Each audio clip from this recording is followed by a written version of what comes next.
What is God trying to say to us tonight? What God is saying to us is, when it comes to purpose things, when it comes to that which I have purposed for your life, you don't have to qualify by earthly things. When I have purposed something for your life, the first thing you will say is, but I have not done what it takes to receive this. What is God saying? He says, what I purpose for your life is that you will be a business owner.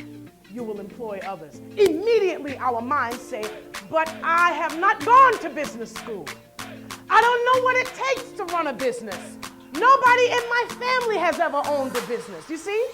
That's what Mary's saying. I'm not qualified for this kind of favor because I have not done what it takes. God is saying to us tonight, that which I have purposed for you, whatever the world says disqualifies you, is the very thing that qualifies you. No degree, no problem. Never been to business school, no problem. Abused as a child, no problem. That which I have purposed for you shall come to pass, even though you think you're disqualified. God is saying to you tonight, don't ask, how can this be?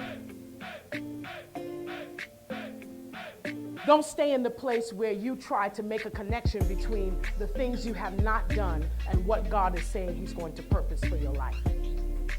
Because what you hear from God, if it's from God, it is going to seem impossible to you.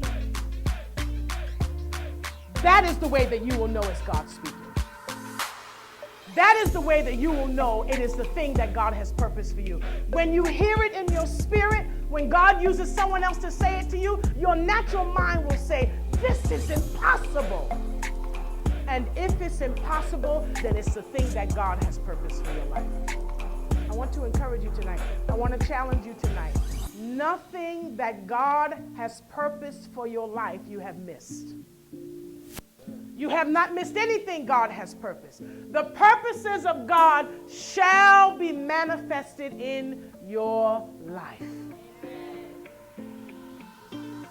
No matter how many times you say, how can this be?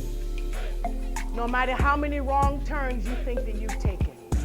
No matter how many mistakes you think that you've made. If it's purposed, it shall come to pass. No matter how much time you think that you've wasted. If it is purposed, it shall come to pass.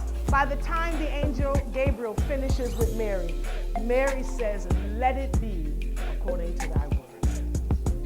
That is the only posture the believer should take. When you hear something impossible that's supposed to happen in your life, immediately your response should be, let it be, God, according to thy word.